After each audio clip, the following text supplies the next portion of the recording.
नमस्कार, मैं नेहा मोदी और आप देख रहे हैं टी न्यूज राजस्थान। अब वक्त तो हो चला है प्रदेश भर की सबसे बड़ी और सबसे अहम खबरों के प्राइम टाइम बुलेटिन का।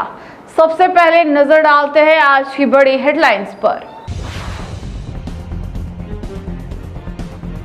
भगवान भी नहीं सुरक्षित, ऐतिहासिक सत्यनारायण मंदिर में लाखों की चोरी, सोने चांदी के आभूषण ले उड़े चोर।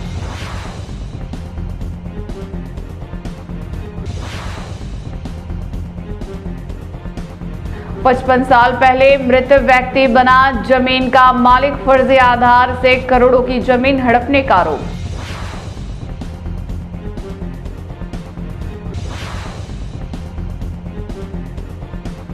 दिनदहाड़े ज्वेलर्स से लूट, 24 ग्राम सोना और 1.5 लाख लेकर फरार हुए बदमाश। अब समाचार विस्तार से। राज्यव्यापी आंदोलन के बीच निमगा थाना में आंगनबाड़ी कार्यकर्ताओं और सहायिकाओं ने 14 सूत्री मांगों को लेकर प्रदर्शन किया। इस दौरान सरकार के नाम ज्ञापन सौंपा गया। वहीं प्रदर्शन के बाद कुछ कार्यकर्ताओं को कारण बताओ नोटिस जारी होने से कर्मचारियों में रोष है। निमगा थाना से शंभू सिंह शेखावत की रिपोर्ट। निमगा थाना में सीटू के नेतृत्व में आंगनबाड़ी कार्यकर्ताओं ने स्थानीय कर्मचारी का दर्जा, वेतन वृद्धि सहित 14 सूत्री मांगों को लेकर रैली निकाली और ज्ञापन सौंपा। यूनियन का आरोप है कि ज्ञापन देने के बाद कुछ कार्यकर्ताओं को कारण बताओ नोटिस जारी किए गए, जिसे दबाव बनाने की कार्रवाई बताया गया। संगठन ने नोटिस वापस लेने और मांगों पर जल्द समाधान की मांग की है।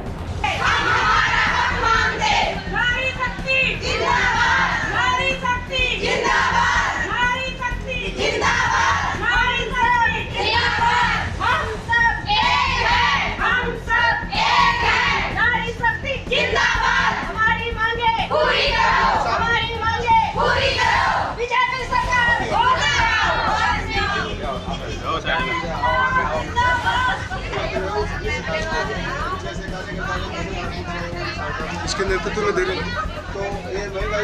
जोधपुर पुलिस कमिश्नरेट को नया पुलिस कमिश्नर मिल गया है। वरिष्ठ आईपीएस अधिकारी अंशुमन भूमिया ने पदभार ग्रहण कर लिया। कार्यभार संभालते ही उन्होंने साफ कहा कि शहर में अपराधियों के खिलाफ जीरो टॉलरेंस की नीति अपनाई जाएगी। जोधपुर से अंकित पुरोहित की रिपोर्ट। वरिष्ठ आईपीएस अधिकारी अंशुमन भूमिया ने शुक्रवार को जोधपुर पुलिस कमिश्नर के रूप में पदभार संभाला।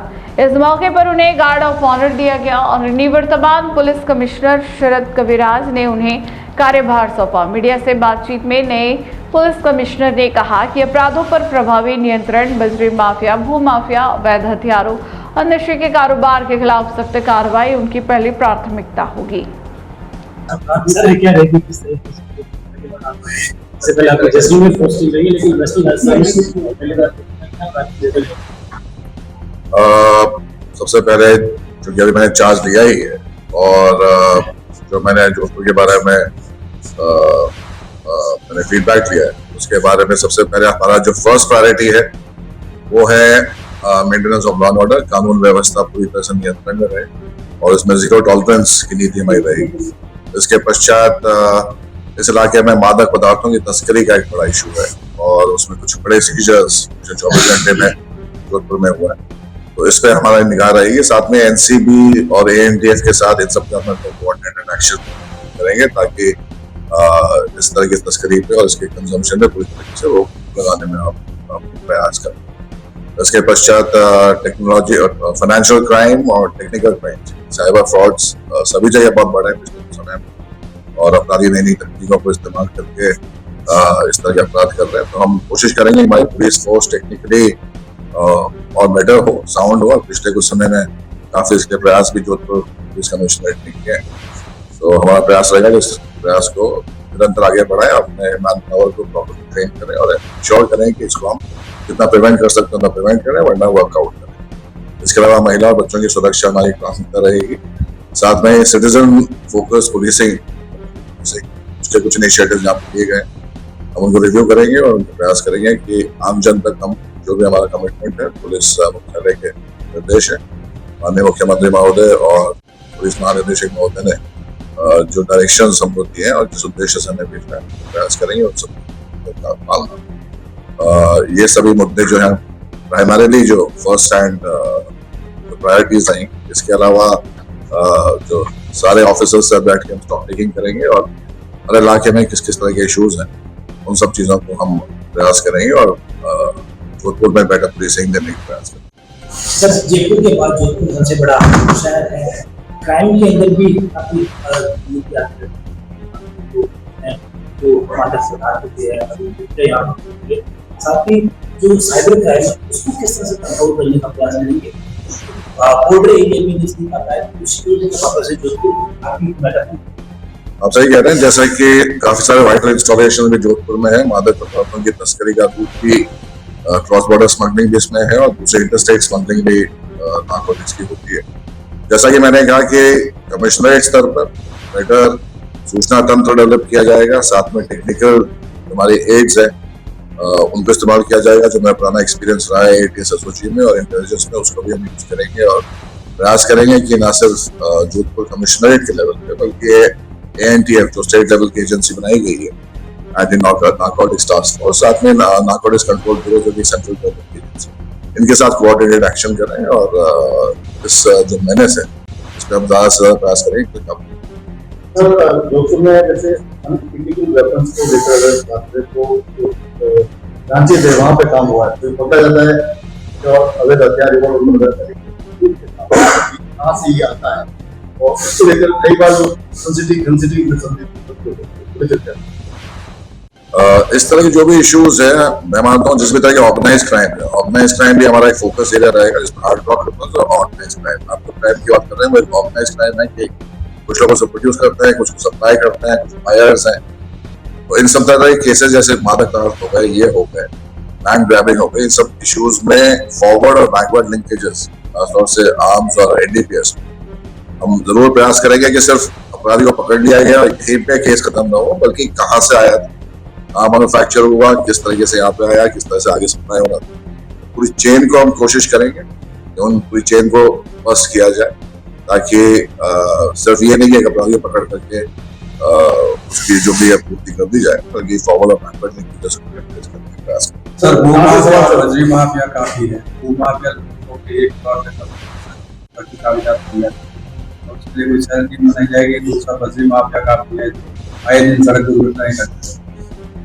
इन दोनों इश्यूज पे जो आपने बताया कि जमीन से रिलेटेड इश्यूज है, हम इंश्योर करेंगे बिल्कुल फेयर इन्वेस्टिगेशन और टाइमली इन्वेस्टिगेशन, क्योंकि ये केसेस जो होते हैं डॉक्यूमेंट बेस्ड केसेस होते हैं और इसमें कुछ समय लगता है क्योंकि FSL भी सारे डॉक्यूमेंट भेजने पड़ते हैं और कई बार ओरिजिनल डॉक्यूमेंट्स निकलते हैं, ताकि समस्याएं इस तरह के इन्वेस्टिगेशन।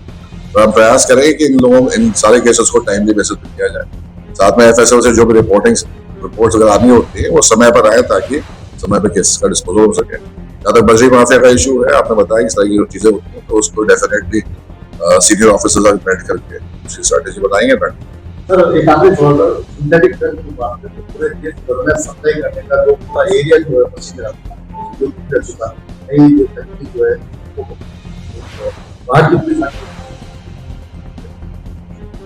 या बिल्कुल अभी इस तरह की कुछ घटनाएं हुई हैं पिछले कुछ समय में कि जहाँ पर MD और इस तरह के जो ड्रग्स हैं वो काफी मात्रा में नॉर्थ ईस्ट से भी आ रही थी पहले, और उसके पश्चात कुछ लोगों ने अपनी फैक्ट्रीज लगाई जिनको ATS राजस्थान और ATS गुजरात में बस्ट किए।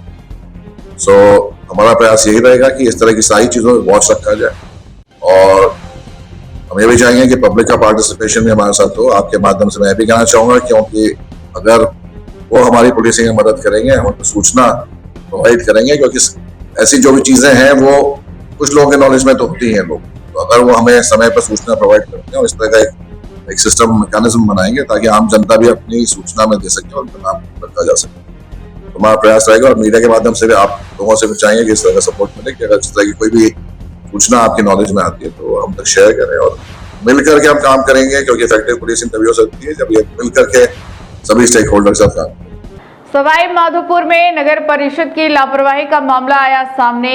जिला मुख्यालय से सिटी जाने वाले मुख्य मार्ग पर पिछले 2 से 3 दिनों से एक मृत भैंस सड़क किनारे पड़ी है। दुर्गंध से राहगीर परेशान है। सवाई माधोपुर से केपी सिंह की रिपोर्ट।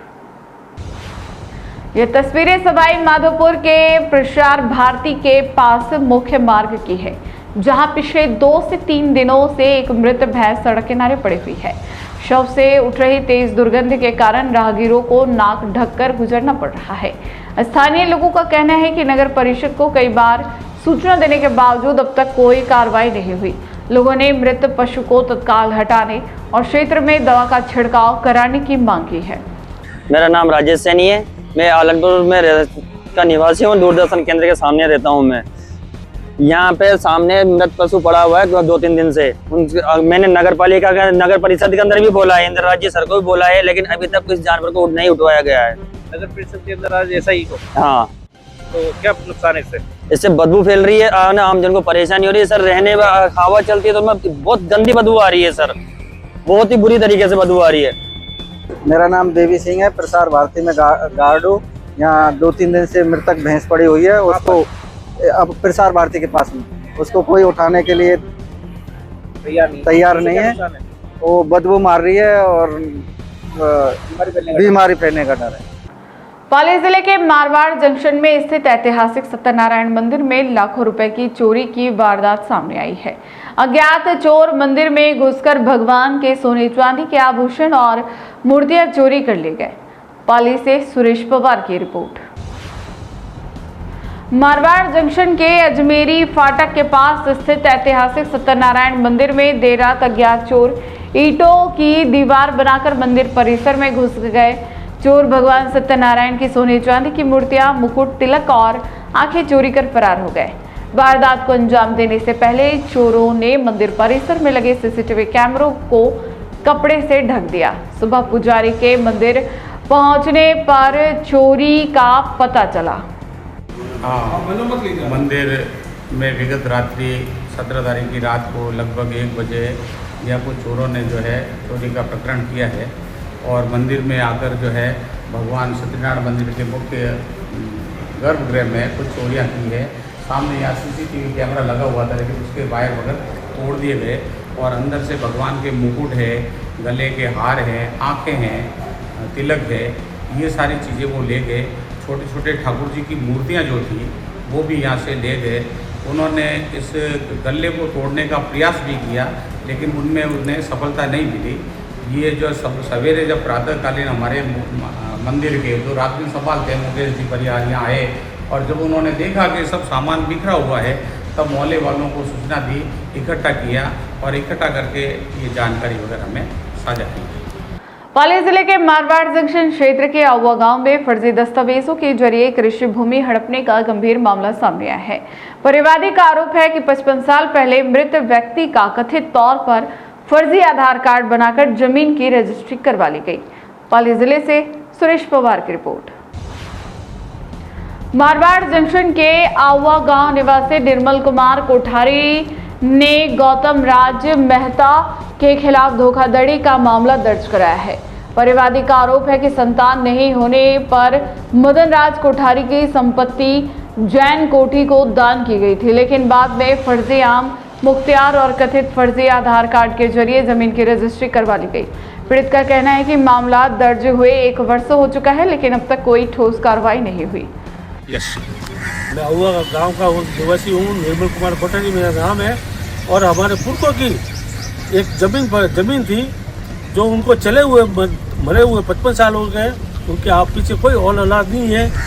वहाँ पे एक फर्जीवाड़ा हुआ है जो मंजू गौतम राज मेहता आउवा गांव वालों ने एक फर्जीवाड़ा वो जमीन पे फर्जीवाड़ा करके उसमें मदन राज को 3 साल पहले जिद्दा बॉम्बे में जिद्दा बताया और उसका एड्रेस मदन राज का एड्रेस गौतम राज का फ्लैट का ही एड्रेस है।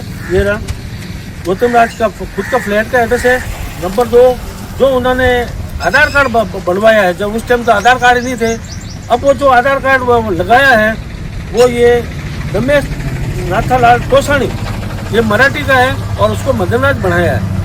मदन राज बनाने के बाद इन्होंने वहाँ से आम मुख्तियार लिया मंजू देवी के नाम का और मंजू देवी ने यहाँ आके मारवाड़ में रजिस्ट्री कराई और मैं FIR में 21/7/2025 को मैंने FIR लगाई है मारवाड़ थाने में जिसका मैं 1 साल हो गया मैं चक्कर काट रहा हूँ और मेरे को न्याय नहीं मिल रहा है। मैं बहुत परेशान हो गया हूँ और ये रसूखदार आदमी हर जगह अपने रसूख चला रहा है, तो कृपया करके मेरे को न्याय दिलाना।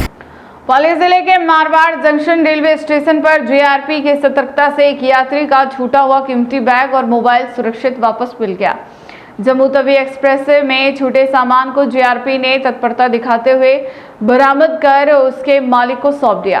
पाली से सुरेश पवार की रिपोर्ट। जोधपुर से अहमदाबाद जा रहे गंगानगर निवासी राजेंद्र कुमार शर्मा पाली स्टेशन पर चाय पीने उतरे थे। इसी दौरान जम्मू तवी एक्सप्रेस चल रही पड़ी और उनका बैग व महंगा मोबाइल ट्रेन के S1 कोच में ही रह गया। सूचना मिलते ही मारवाड़ जंक्शन जीआरपी थाना अधिकारी देवाराम देवासी, कांस्टेबल साजन कुमार और कांस्टेबल अमर सिंह ने ट्रेन के पहुंचते ही सामान बरामद कर सुरक्षित यात्री को सौंप दिया।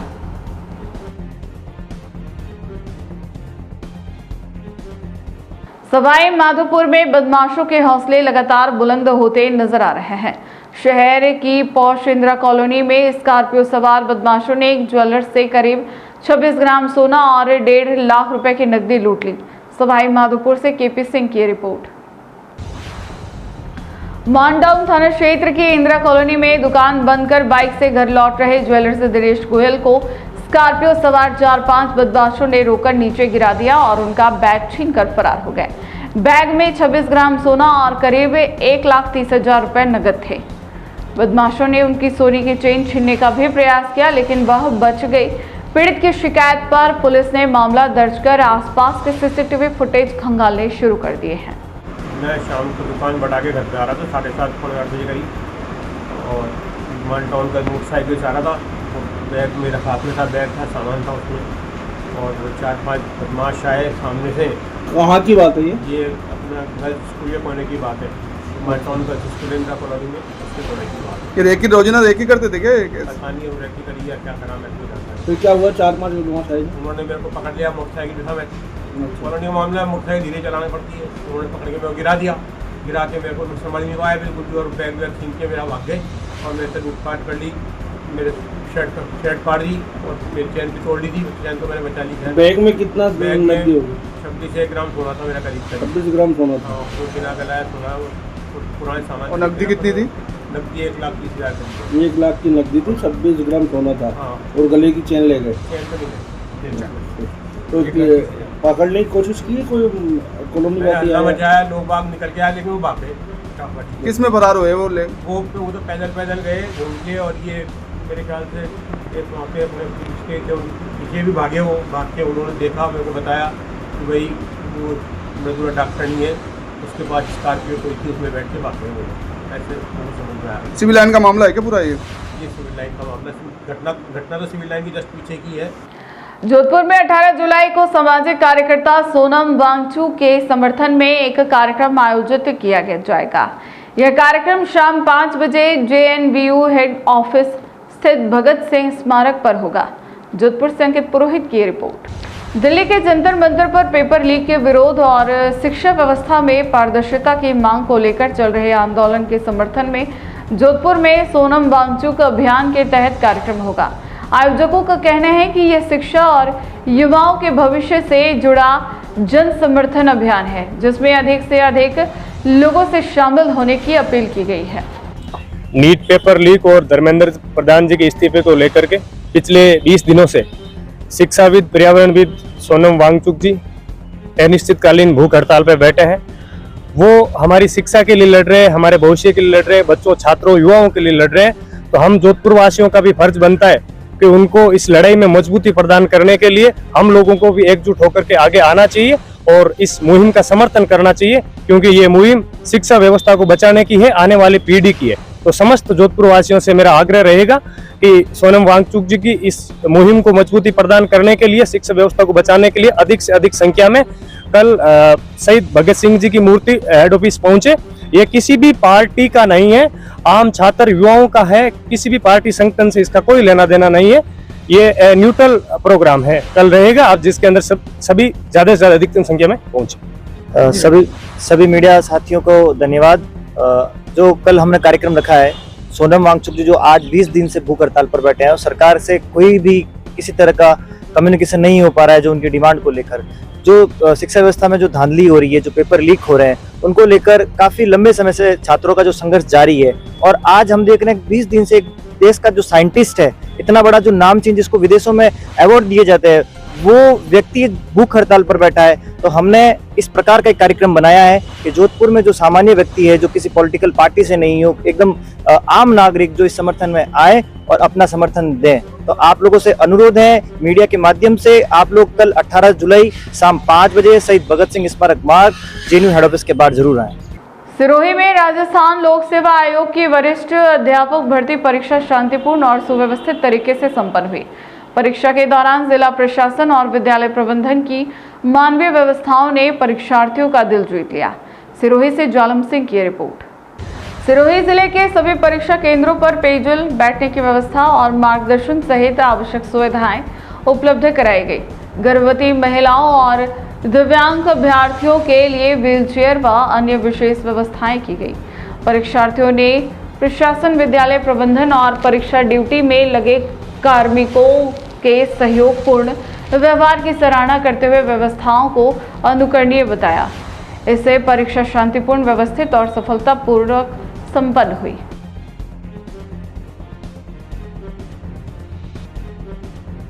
निमका थाना में प्रशासन की ओर से सड़क चौड़ीकरण अभियान को लेकर कार्रवाई से पहले एक सकारात्मक पहल देखने को मिली। चिड़ावा शाहपुरा रोड पर एक प्रतिष्ठान संचालक ने प्रशासन की कार्रवाई का इंतजार करने के बजाय स्वयं ही अपना अतिक्रमण हटाना शुरू कर दिया। निमका थाना से शंभू सिंह की रिपोर्ट। निमका थाना प्रशासन, सार्वजनिक निर्माण विभाग और नगर पालिका की ओर से सड़क के बीच बने डिवाइडर से दोनों और 40-40 फुट तक सड़क चौड़ीकरण के लिए अतिक्रमण हटाने के नोटिस जारी किए गए हैं। नोटिस के बाद चिड़ावा शाहपुरा रोड स्थित एक प्रतिष्ठान मालिक ने स्वेच्छा से अपना अतिक्रमण हटाना शुरू कर दिया। प्रशासन के अनुसार नोटिस मिलने के बाद स्वयं अतिक्रमण हटाने का यह पहला मामला है।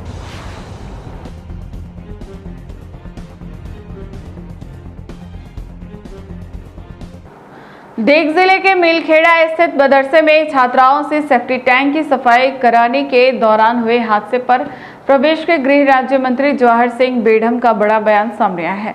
उन्होंने घटना को निंदनीय बताते हुए दोषियों के खिलाफ सख्त कार्रवाई की बात कही है। रामेश्वर फौजदार की रिपोर्ट। भरतपुर सर्किट हाउस में मीडिया से बातचीत करते हुए गृह राज्य मंत्री जवाहर सिंह बेढ़म ने कहा कि छात्राओं से सेफ्टी टैंक की सफाई कराना नियमों के खिलाफ और गंभीर लापरवाही है। हादसे में एक छात्रा की मौत पर उन्होंने दुख जताया और बताया कि घायल छात्राओं का इलाज जारी है। सरकार ने बेहतर उपचार के निर्देश दिए हैं और पूरे मामले की जांच कर दोषियों पर कड़ी कार्रवाई की जाएगी। देखिए, कल मील मदरसा जो पहाड़ी तहसील में स्थित है, कस्बा सीकरी के पास संचालित है, उसमें सेफ्टी टैंक में बच्चियों द्वारा काम करने के बाद एक बच्ची की डेथ होना और 12 के लगभग बच्चियां गंभीर रूप से घायल होने की सूचना प्राप्त हुई थी। सूचना प्राप्त होने के बाद तुरंत प्रशासनिक अधिकारी पहुंचे हैं। इलाज की व्यवस्था जो कराई जा सकती थी वो तात्कालिक रूप से कराई गई है, लेकिन एक बच्ची की डेथ हुई है जो बड़ा दर्दनाक हादसा है। निश्चित रूप से जो प्रतिष्ठान है, उन प्रतिष्ठानों को ये विचार करना चाहिए कि आखिर हमारे विद्यालय में पढ़ने वाले जो छात्र छात्राएं हैं, उनको ऐसे खतरनाक स्थानों पर क्या उनसे काम कराया जाना चाहिए। मैं समझ सकता हूं कि यह परिपाटी भी गलत है और किसी भी संचालक ने या किसी भी अध्यापक ने उनको इस तरह से निर्देशित किया है तो ये बहुत शर्मनाक है, क्योंकि बच्चे हमारे यहाँ अध्ययन के लिए आते हैं और अध्ययन के लिए आने वाले बच्चों को इस तरह के काम कराया जाना, मैं समझ सकता हूं कि एक व्यवस्था पर प्रश्न चिन्ह लगाता है। प्रशासनिक दृष्टि से जिला कलेक्टर पूरे प्रकरण पर निगरानी बनाए हुए हैं। पुलिस ने रात को FIR दर्ज कर ली है। जो भी कानून सम्मत कार्रवाइयां होंगी वो निश्चित रूप से करेंगे। हमारी प्राथमिकता है कि बच्चे सुरक्षित रहें, बच्चे शिक्षण ग्रहण करें, उनकी उचित व्यवस्थाएं हों। तो उन सारी चीज़ों को देखते हुए सरकार ने तुरंत संबंधित अधिकारियों को निर्देशित किया है कि पहली प्राथमिकता बच्चों की जान बचाना, उनको सुरक्षित रखना, अच्छी शिक्षा मिले। लेकिन इस तरह का कृत्य कोई करता है तो वो शर्मनाक है और कानून में जो बनेगा निश्चित रूप से कार्रवाई की जाएगी। सर, भरतपुर में कोई कोचिंग चलती है जिन्हें फायर सेफ्टी का लिए कई जगह देखने को मिला है, आग लगी है, लेकिन यहाँ पे जो भी कोचिंग सेंटर चला रहे हैं या स्कूल में कोई फायर सेफ्टी का कोई इंतजाम नहीं है यहाँ पर। देखिए, मैं समझ सकता हूँ कि सरकार समय समय पर जो प्रतिष्ठान है और जो नगर निगम, नगर परिषद के बायलॉज में या गवर्नमेंट की गाइडलाइंस में है, उनके अनुसार निरीक्षण करवा करके निर्देशित किया जाता रहा है। यदि कोई मामला आपके संज्ञान में आता है और हमारे प्रशासन की जानकारी में आता है तो निश्चित रूप से नियमानुसार उसके विरुद्ध कार्रवाई किया जाना प्रस्तावित करते हैं और सरकार समय समय पर कार्रवाई करती है। सर, भरतपुर एक जूट कांड हुआ था यहाँ पे कुछ। सवाई माधोपुर में नगर परिषद की लापरवाही यात्रियों पर भारी पड़ रही है। हमीर सर्किल से हाउसिंग बोर्ड मार्ग पर बने बस स्टॉप से बैठने की कुर्सियां कई महीनों से गायब है। इतना ही नहीं, सीटों की जगह निकले लोहे के एंगल हादसे का खतरा भी बढ़ा रहे हैं। देखिए सवाई माधोपुर से केपी सिंह की रिपोर्ट। सवाई माधोपुर के इस बस स्टॉप पर यात्रियों को बैठने की सुविधा नहीं मिल रही है। कुर्सियां गायब होने से बुजुर्ग महिलाएं और दिव्यांगों को लंबे समय तक खड़े होकर बस का इंतजार करना पड़ता है। वहीं सीटों की जगह निकले लोहे के एंगल किसी भी समय दुर्घटना का कारण बन सकते हैं। स्थानीय लोगों ने नगर परिषद से जल्द कुर्सियां लगाने और बस स्टॉप की मरम्मत कर सुरक्षित व्यवस्था करने की मांग की है। सर, संजय शर्मा, मैं सवाई माधोपुर निवासी हाउसिंग बोर्ड जा रहा था मैं यहाँ पे, लेकिन यहाँ बस स्टैंड पे कुर्सियां ही नहीं है। कहाँ बैठू बस स्टैंड का इंतजार करते हुए? यहाँ एक भी कुर्सियां नहीं है बिल्कुल। कब से देख रहे हो?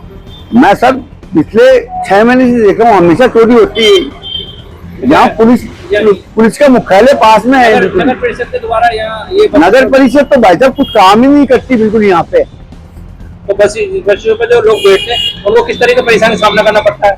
सर ये देखो, सब चुपती है बिल्कुल, बैठे बैठे चुपती है। करे क्या है, बिल्कुल ही ना पानी की सुविधा है, ना छाया तो चलो है, उसमें कोई दिक्कत नहीं है। बाकी सर हम तो ये चाह रहे हैं आरामदायक कुर्सी हो, थोड़ी पानी की व्यवस्था हो, और हम इससे ज्यादा क्या डिमांड करेंगे? हम किराया हम देते हैं सर। पाली जिले के मारवाड़ क्षेत्र के गुड़ा हिमता गांव में पर्यावरण संरक्षण के लिए एक पेड़ मां के नाम महावृक्षारोपण अभियान की शुरुआत की गई।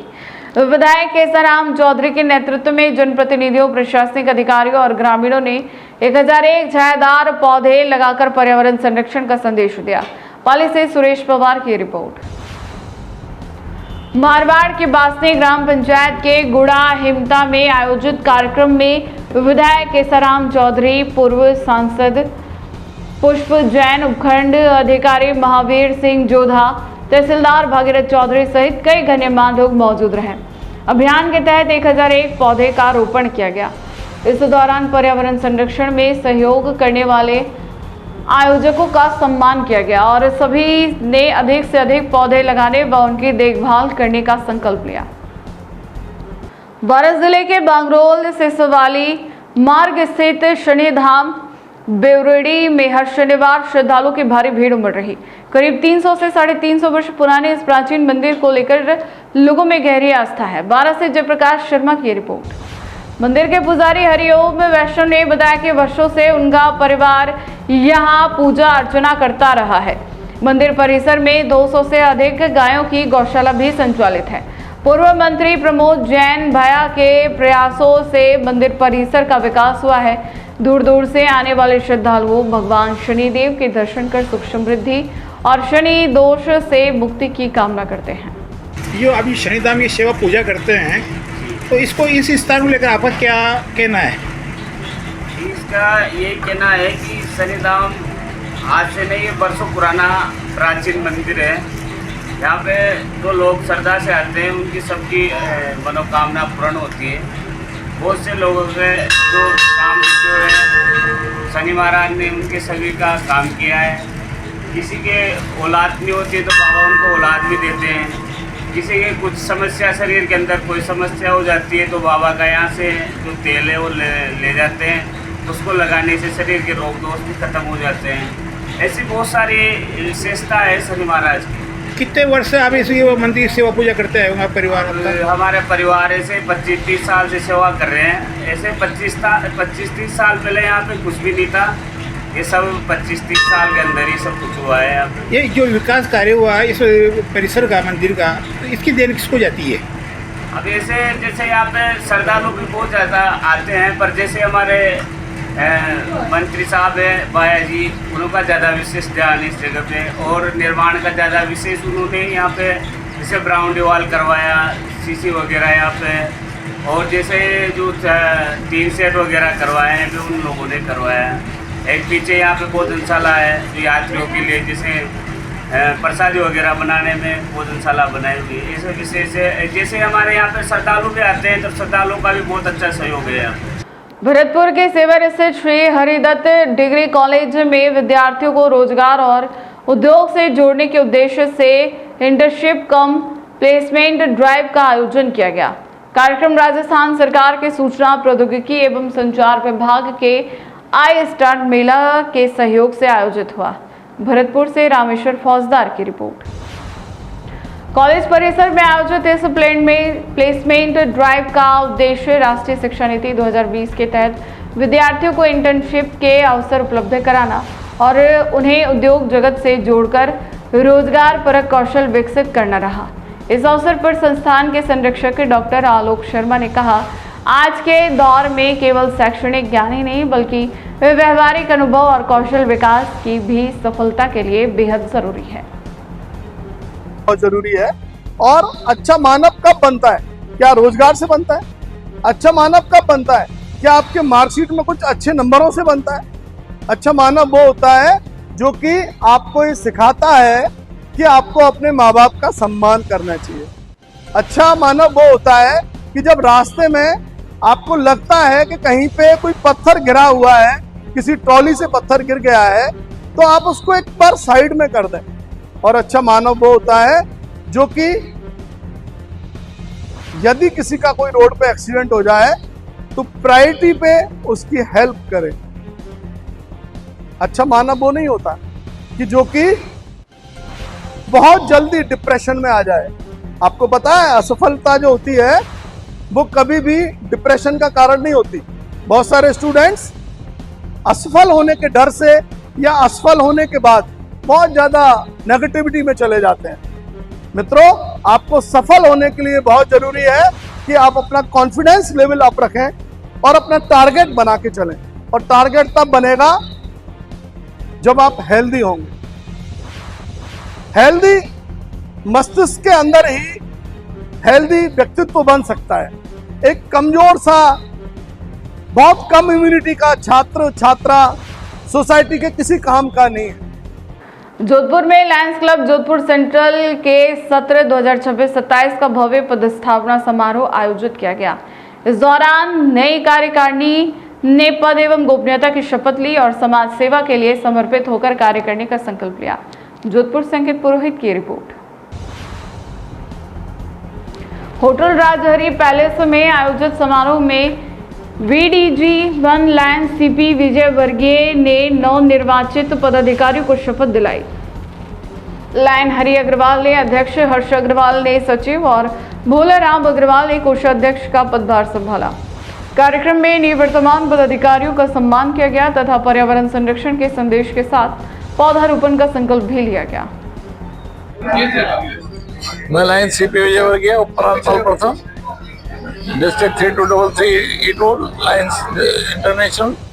मैं आज यहाँ इंस्टॉलेशन कराने के लिए लायंस क्लब जोधपुर सेंट्रल के लिए आया था। आज ये हमारे हरि अग्रवाल जी ने अध्यक्ष का पद संभाला। ये हमारे लिए, पूरे डिस्ट्रिक्ट के लिए बड़े गौरव की बात है, खुशी की बात है। और जिस तरह से ये पद संभाला है तो पद का केवल हस्तांतरण नहीं है, ये बहुत बड़ी जिम्मेदारी है और मैं समझता हूँ बड़ी बखूबी का कार्य करेंगे और पूरे वर्ष भर, निरंतर वर्ष भर कार्य करके अपनी एक्टिविटीज के द्वारा एक क्लब का नाम ऊंचा करेंगे, मैं ऐसा समझता हूँ। साथ ही साथ जो ग्लोबल कॉजेज लायंस इंटरनेशनल के उन सारी गतिविधियों को अपने हाथ में लेकर के जो विश्व का स्लोगन है इंटरनेशनल, उसको पूरा करने में पूरा सहयोग देंगे।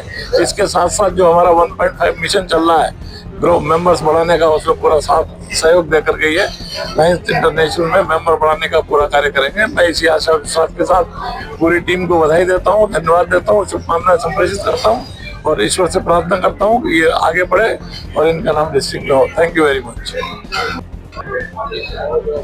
मैं रीजन चेयरमैन जेपी गर्ग, मुझे इस बार प्रांत से रीजन 8 की जिम्मेवारी मिली है और मैं इस बार सभी क्लब अध्यक्ष हरीश जी अग्रवाल अन्य क्लब अध्यक्षों के साथ, सचिवों के साथ मिलके पूर्ण रूप से कार्य करूंगा, जिससे कि मेरा डिस्ट्रिक्ट और सभी क्लब नई ऊंचाइयों पे जा सकें।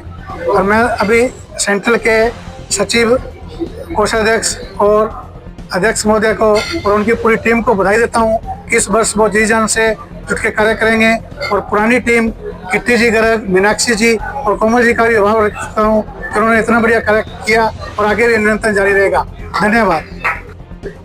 मैं lions club Hari Agrawal lions club का अध्यक्ष पद के शपथ के लिए मैं आज जोधपुर की जनता का बहुत बहुत धन्यवाद प्रेषित करना चाहता हूँ। और आज हमें ये उत्तरदायित्व दिया है, जिम्मेदारी दी है, तो उसका मैं अपने तन मन धन से सहयोग करूंगा और कोशिश करूंगा कि बहुत अच्छा काम करें। और हमारे डिस्ट्रिक्ट का प्राइम प्रोग्राम है कि नेत्र के लिए अच्छा काम करना, स्वास्थ्य के लिए अच्छा काम करना, शिक्षा के लिए अच्छा काम करना, और उसमें मैं काम करूंगा और भूखों को भोजन और जो भी सेवा अपने बंद पड़ेगा वो करूंगा। और हमारा जो लायंस क्लब सेंट्रल है वो आज के 35 साल पुराना क्लब है, उसमें काफ़ी सीनियर लोग भी है, जूनियर लोग भी है, और हम सब मिलकर अच्छा सेवा कार्य करेंगे और उसके आगे बढ़। और आज मैं अपने बहुत बहुत धन्यवाद देता हूँ हमारे चीफ गेस्ट है लायंस सीपी विजयवर्गीय जो कोटा से पढ़ा रहे हैं, और बीडीजी वन है जो नेक्स्ट ईयर के डिस्ट्रिक्ट गवर्नर है जो बनने जा रहे हैं, और हमारी टीम है, हमारे जो रीजन चेयरमैन है लॉयंस जेपी अग्रवाल साहब है, हमारी टीम के हर्ष अग्रवाल है और बोलाराम जी हमारे सेक्रेटरी है, उनका भी मैं बहुत बहुत धन्यवाद कर रहा हूँ। क्योंकि कोई भी अध्यक्ष होगा बिना टीम के, बिना पदाधिकारी के नहीं चल सकता। तो मैं सबसे आशा करता हूँ कि सबका सहयोग रहे और आगे बढ़ते रहे, और इसी भावना के साथ जो हमारी क्लब की टीम है वे सर्व वो हम करते रहेंगे। इसी आशा के साथ बहुत बहुत धन्यवाद। अलवर जिले के राजगढ़ क्षेत्र के सकट गांव में सामाजिक एकजुटता की मिसाल देखने को मिली। लंबी बीमारी के चलते मांगेलाल मीणा के निधन के बाद आर्थिक संकट से जूझ रहे उनके परिवार की मदद के लिए ग्रामीणों और सर्व समाज हेल्प टीम ने करीब 3 लाख रुपए की सहायता राशि जुटाकर परिवार को सौंपी। राजगढ़ से प्रदीप शर्मा की रिपोर्ट। राजगढ़ के सकट गांव में सर्व समाज हेल्प टीम और ग्रामीणों के सहयोग से करीब 520 लोगों ने आर्थिक सहयोग कर 2,98,195 रुपए एकत्रित किए। दिवंगत मांगेलाल मीणा को श्रद्धांजलि देने के बाद 2,90,000 रुपए की एफडी पीड़ित परिवार के नाम कराई गई, जबकि 8,195 रुपए घरेलू खर्च के लिए दिए गए। इस पहल को क्षेत्र में सामाजिक सहयोग और मानवता की मिसाल माना जा रहा है।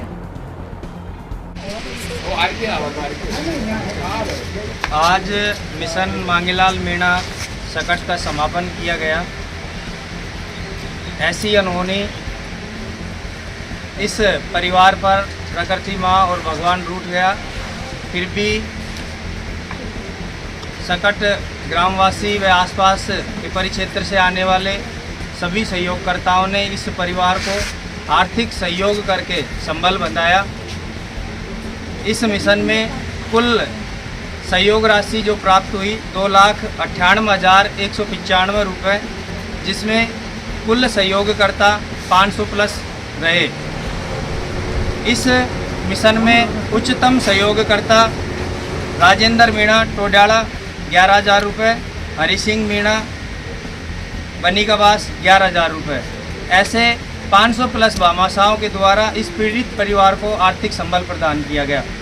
सकट ग्रामवासी व सर्व समाज हेल्प टीम के सदस्यों द्वारा निर्णय लिया गया कि पीड़ित परिवार की 4 बेटियों के नाम 2,90,000 रुपये की एफडी कराई जाएगी व शेष बची राशि पीड़ित परिवार को 8,195 रुपये घर खर्च के लिए दे दिए गए।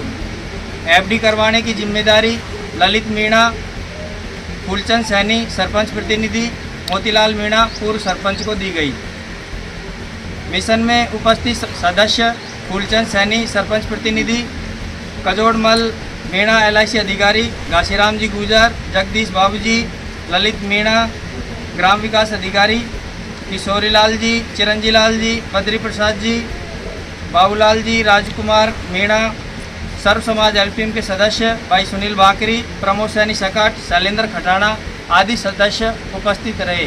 मैं सभी भामाशाहों का आभार व्यक्त करता हूं कि जिन्होंने इस पीड़ित परिवार को आर्थिक संबल बनाया। धन्यवाद। फिर से एक नजर डालते हैं आज की टॉप सुर्खियों पर। भगवान भी नहीं सुरक्षित, ऐतिहासिक सत्यनारायण मंदिर में लाखों की चोरी, सोने चांदी के आभूषण ले उड़े चोर।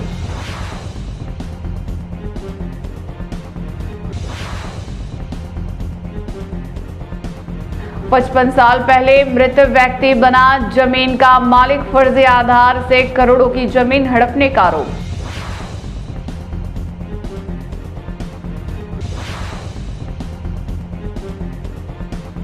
दिनदहाड़े ज्वेलर्स से लूट, 24 ग्राम सोना और 1.5 लाख लेकर फरार हुए बदमाश। तो ये थी आज की प्रदेश भर की बड़ी और अहम खबरें। लगातार अपडेट्स और तेज खबरों के लिए जुड़े रहिए प्राइम टाइम बुलेटिन के साथ। आज के बुलेटिन में इतना ही, फिर मिलेंगे नई खबरों के साथ। नमस्कार।